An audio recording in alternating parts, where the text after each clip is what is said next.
धनवंतं धनेच्छया तथा चेद्विश्वकर्तारम् को न मुच्येत बंधनात् को न मुच्येत बंधनात्। बहुत सारी जब कहानियां हम सुनते हैं बचपन में तो बिरबल और बादशाह की कहानी बहुत बार हमने सुनी है। आज भी एक कहानी सुनेंगे। बिरबल और बादशाह वह अलग अलग प्रश्नोत्तरी उनके आपस में होती थी और कुछ ऐसे जटिल प्रश्न भी आते थे बीच में, या तो कुछ ऐसे सहज प्रश्न होते थे वो भी आते थे। कभी कभी बादशाह है ना हिंदू धर्म की विनोद में कुछ टवाली करता था। टवाली यानी टिंगल।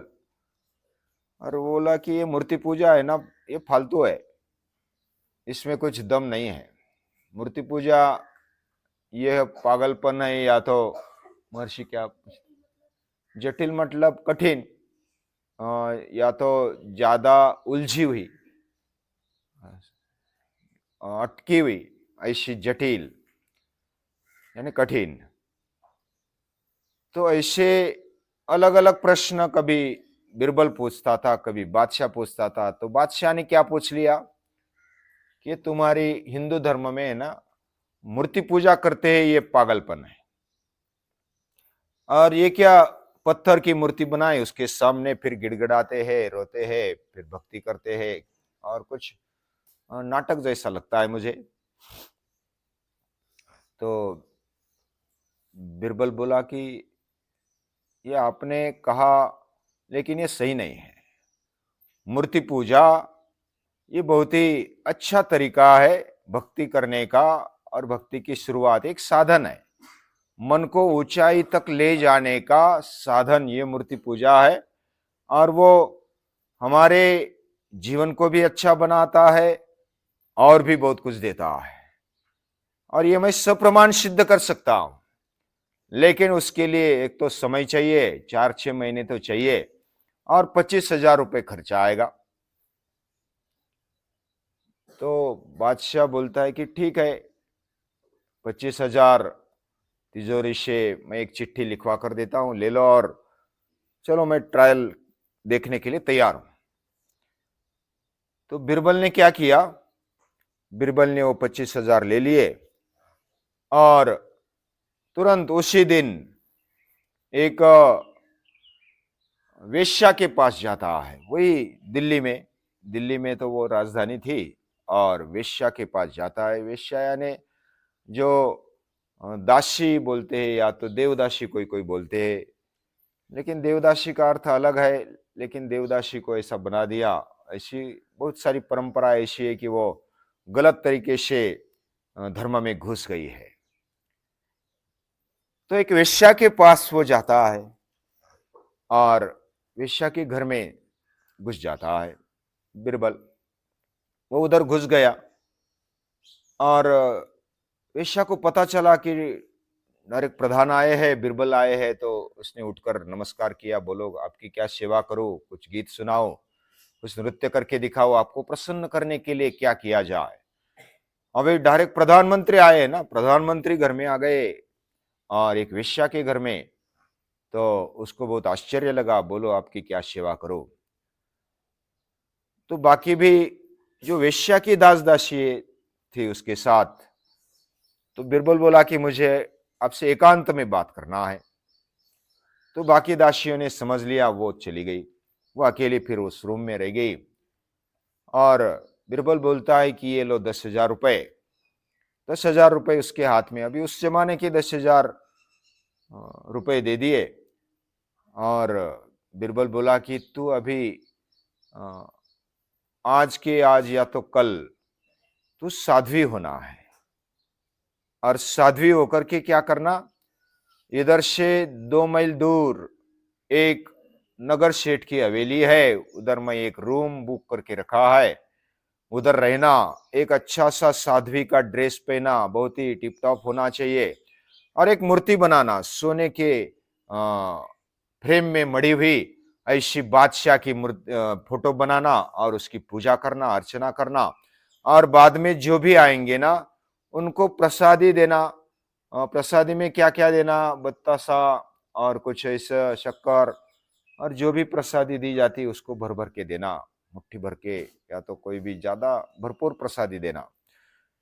तो उसकी पूजा करना, बोलना कम, संवाद कम करना, और अपने अपने इसमें मशगूल रहना।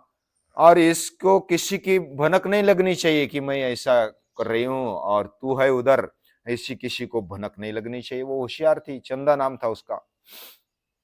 तो वो चंदा दासी, चंदा वेश्या, वो क्या करती है, दासियों को बोलती है कि मैं अभी तीर्थ यात्रा में जा रही हूँ और मैं 4-6 महीने में वापस नहीं आऊंगी। और उस समय पैदल जाना होता था, तो 4-6 महीने में वापस नहीं आऊंगी। तो दासियों को बोल दिया और वो निकल गई।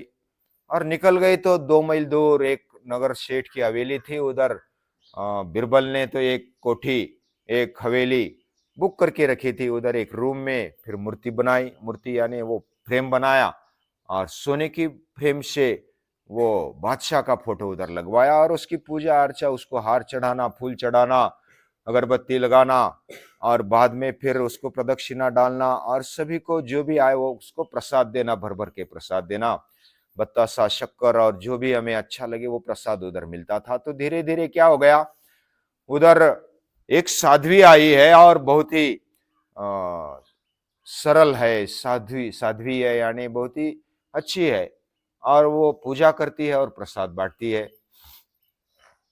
अभी जो अंधभक्त होते हैं तो वो ऐसा ही देखते नहीं ज्यादा क्या कर रहे हैं क्या नहीं कर रहे, तो प्रसाद मिलता है तो वो पूजा कर रहे है, साध्वी है, तो सभी प्रसाद के लिए और दर्शन के लिए आने लगे। पूरे नगर में वो फैल गया, नगर सेठ की हवेली में वो आई है तो धीरे धीरे धीरे उसका प्रचार बढ़ने लगा, उसकी प्रसिद्धि बढ़ने लगी। और 2-4 महीने हो गए, उसका नित्य क्रम बहुत ही सटीकता से चलता था, जो थोड़ा सा भी ब्रेक नहीं, और बहुत ही शालीनता से वो, प्रामाणिकता से वो काम करती थी। तो ये खबर कानो कान, बहुत भीड़, हजारों लोग आने लगे, स्त्रियां आने लगी, वो प्रसाद खाने लगे, और बहुत भीड़ होने लगी। ये खबर कहां तक पहुंच गई, बादशाह तक पहुंच गई। बादशाह बोला कि ये कौन ऐसी साध्वी है, और उसका मैंने सुना, और उसका बड़ा अच्छा प्रभाव है, और हजारों लोग उसके पास आते हैं, प्रसादी लेते हैं, वो पूजा करती है, तो क्या है, मुझे भी जाना है। बिरबल बोलता है कि मुझे अभी समय नहीं है, आप अकेले जाना है तो जाओ।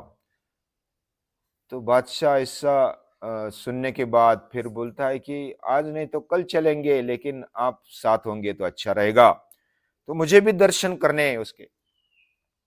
बोला कि ठीक है, कल जाएंगे, आज तो मेरे पास समय नहीं, कल जाएंगे।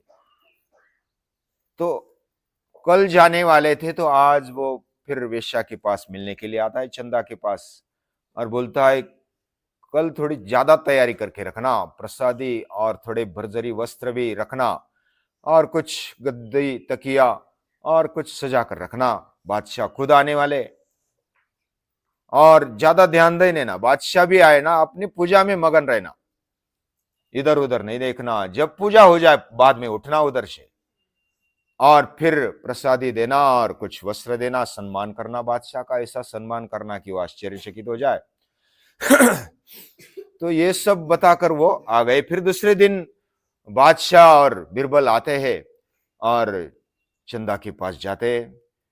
जाने के बाद वो तो अपने आने की खबर मिल चुकी, तो वो फिर पूजा में बैठ गए, और पूजा की, आधा 1 घंटा पूजा चली, तब तक बादशाह वेटिंग में, और वेटिंग में बैठे वो, क्योंकि इतना सारा प्रभाव है उस साध्वी का, तो वेटिंग तो करना पड़ेगा। तो फिर वेटिंग किया, फिर पूजा हो गई, फिर बड़े नतमस्तक होकर हाथ जोड़कर वो आ गए, और बादशाह को नमस्कार किया, और बोले कि बैठो, और प्रसादी दी, मेरी पूजा हो गई, आप प्रसादी ले लो, और ये वस्त्र भी ले लो, आप इतने महान हैं और सब मेरे पास आ गए, मेरे शुद्र ऐसे आदमी के पास, व्यक्ति के पास आप आ गए, तो आपका मैं सम्मान करती हूँ।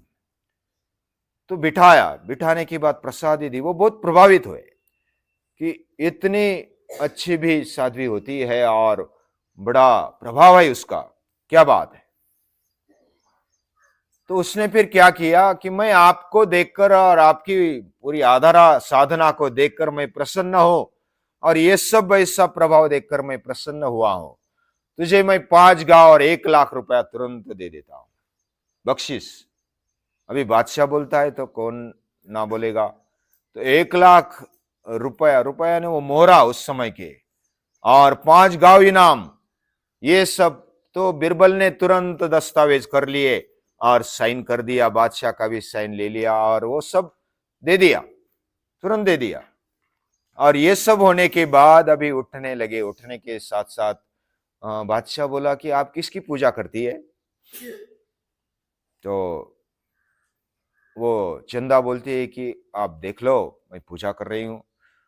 तो बादशाह अंदर जाता है पूजा गृह में, तो उधर अपना ही फोटो, बादशाह का ही फोटो था ना, वो फ्रेम लगाकर, सोने के फ्रेम, और उसमें बादशाह का फोटो, और उसकी पूजा हो रही है। तो आपकी पूजा होने के बावजूद भी इतना सारा मिलता है, आपने हाथ से उसको 5 गांव दे दिए, 1 लाख स्वर्ण मोहरा दे दिया, और ये सब, यानी उसको मान सम्मान मिल गया। मूर्ति पूजा से उसका चरित्र भी अच्छा होने लगा, और उसको ये इनाम भी मिला। क्या नहीं मिलता मूर्ति पूजा से?